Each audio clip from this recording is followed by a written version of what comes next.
On the morning of his final exam, his seat in the hall remained empty while hundreds of pens scratched answers into paper. At first, classmates assumed the usual things: oversleeping, a missed bus, a last-minute illness. Those explanations fit because university life is full of absences that resolve themselves by evening. By noon, when his name still had not come up in any whispered updates, a small crease of worry formed.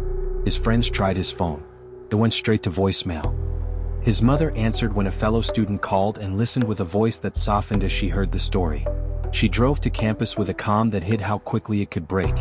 2 nights earlier he had been exactly the student everyone thought they knew. He kept regular hours. He studied in the library until late and came back to his room with a cup of instant coffee on the desk.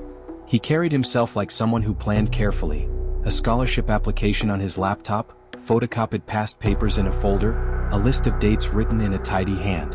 Friends described him as quiet rather than withdrawn, reliable rather than remarkable.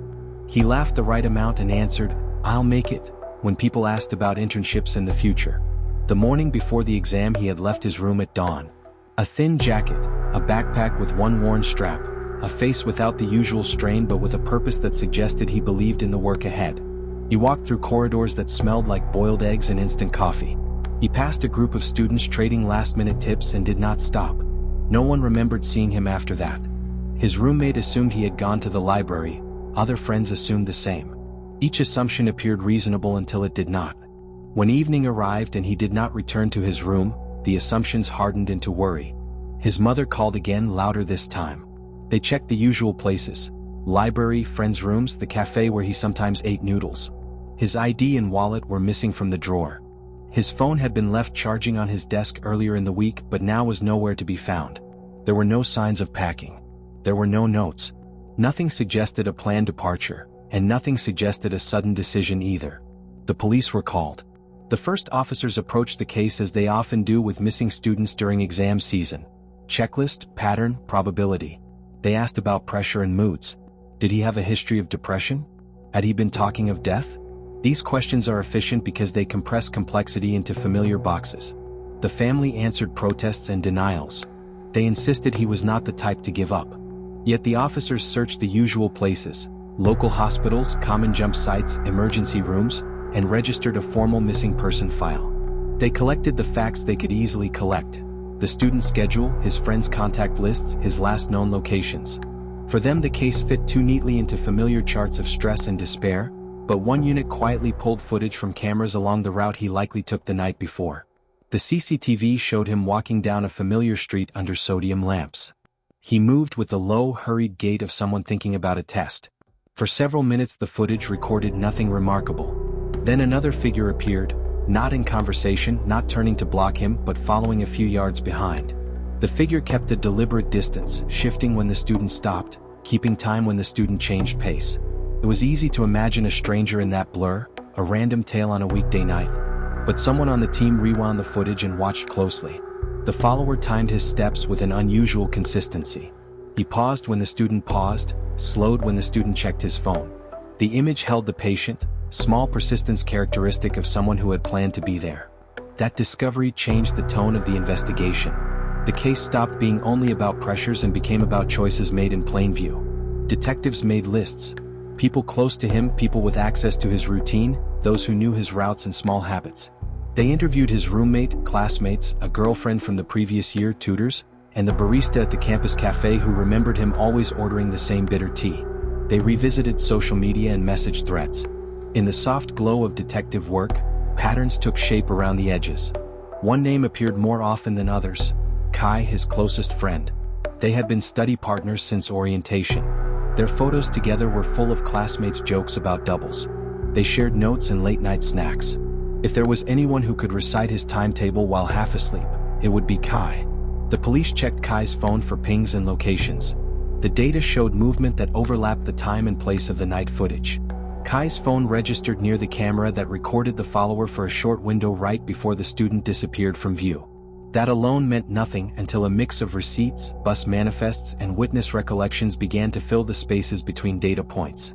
When the detective sat with Kai the first time, he answered in that soft, plausible voice people use when panic has not yet hardened into the flatness of a convicted liar. He told a simple story: studying late at the library, a brief stop at a shop, going home alone.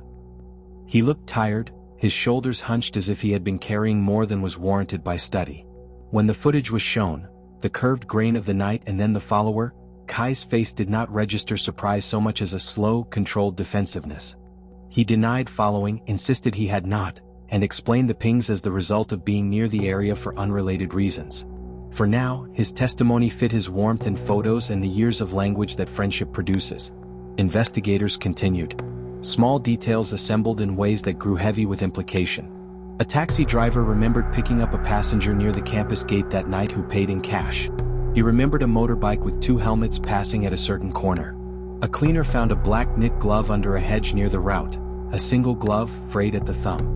Forensic fibers matched those found in a small tear on the student's backpack when the detectives re-examined his room. The sales clerk at a convenience shop remembered selling 2 identical gloves and a thin jacket to a student who paid by card. The card, when traced, had been used by Kai a few weeks earlier. As the evidence closed in, motive took the shape of the private friction that exists between people who live by comparison. Both young men aspired to the same scholarship that would pay tuition and open an internship coveted by employers. They compared grades and private messages, and over time, those comparisons sawed at polite smiles until they left scabs. In a recovered and partially deleted thread, a single line read, "You don't deserve it." The forensic team pulled the erasure from backups and placed the sentence on a timeline between late-night exchanges and short, keen resentments. Motive was not one monstrous thing, it was a capillary network of smaller slides that can feed into a dangerous impatience. The police called Kai back for a second interview and did not pretend the room was anything other than a place where pressure would become audible. They showed him the footage. They read text threads. They placed receipts and pings under his eyes and watched the color leak from his composure. When pushed, he admitted to following the student that night, but not to the thing everyone feared. His voice lost its evenness as he explained he had wanted to make sure his friend would not ruin both their chances, that he had to check whether the other was studying or wasting time. He said a confrontation had occurred, words grown sharp in the quiet, and then a shove. He said the shove was meant only to startle, not to injure. He said panic had driven him afterward. Admitting to following is not admitting to murder. But confession changes the tone of doubt into the scent of accountability. The detectives asked for places he might have gone after the incident. He led them to a field on the edge of town and pointed to a depression in the grass where he said he had left a bag in panic. The field offered up torn paper, a shoe with mud in the tread, and the dull evidence of hurried hands. A single blackened imprint like a fingerprint pressed into a dent in the soil. It offered no body. It offered a version of events that had shape but lacked the finality everyone wanted. His story had gaps large enough that hope could still hide in them, and that was crueler than a sealed conclusion. Rumors spread through campus like wind through dry grass. Some defended Kai as a panicked friend who made a mistake. Others called him a coward who fled from responsibility. Students organized vigils holding photos and candles and stitched together hashtags that begged for answers. The press, hungry for angle and outrage, amplified every detail. The family loved by anecdote and tenderness felt a public hunger that scraped at its private grief. They searched alike, through rooms, old boxes, and message logs, looking for a clue that could fold the world back into its original shape. Weeks stretched. The missing presence became a slow ache. Then a new piece shifted the pattern. A construction worker on the outer lane, a man with the habit of working nights and an eye for what moved under lamplight, was pulled into the case after fingerprints from a hoodie matched his record for previous petty crimes. He had been seen near the campus route that night, and surveillance timestamps put him at the edge of the footage. When questioned, he admitted to being there with intent to mug, to scare for cash, to make the small, dangerous choices of someone used to the margins. But his story did not absolve Kai. He told detectives that after the student was shoved, there had been a commotion, shouts, a scrape, the thud of an object falling, and that Kai had helped move the student's backpack away from the path in a state of panicked decision-making. Confronted with that testimony, the narrative became a collision of small acts rather than a single monstrous decision. Kai's initial shove may have started things. The construction worker's intent may have escalated them. Both men had reasons, some selfish, some opportunistic, and both had responded to a terrifying instant in ways that stayed moral choices in the exact moment they were most needed. No single admission closed the circle. No body surfaced to confirm a fate. Instead, courts assembled evidence, testimony threaded through cross-examination, and the community watched as legal definitions sought to pin culpability to human messiness. The trial that followed was not cinematic in the way headlines imagine. It was procedural, heavy with documentation and the exactness of legal language. Witnesses reconstructed angles of shoves and the cadence of steps. Messages appeared on screens in courtrooms and were read aloud. The prosecution argued that intent could be inferred from the sequence of acts: pursuit, confrontation, concealment. The defense argued panic, poor judgment, and the unpredictability of small men acting under pressure. Jurors deliberated on degrees of guilt. Did the law hold intent, reckless conduct, or accessory? In the end, convictions arrived not as tidy absolutions but as legal outcomes that did not and could not return what had been lost. After the verdict, life on campus did not produce catharsis. It produced the slow reweaving of everyday routines around a narrower awareness of vulnerability.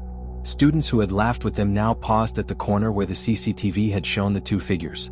The family continued to live with a hole he left in it. They kept his toothbrush, his worn notebooks, the small essays he had written about wanting to make a difference.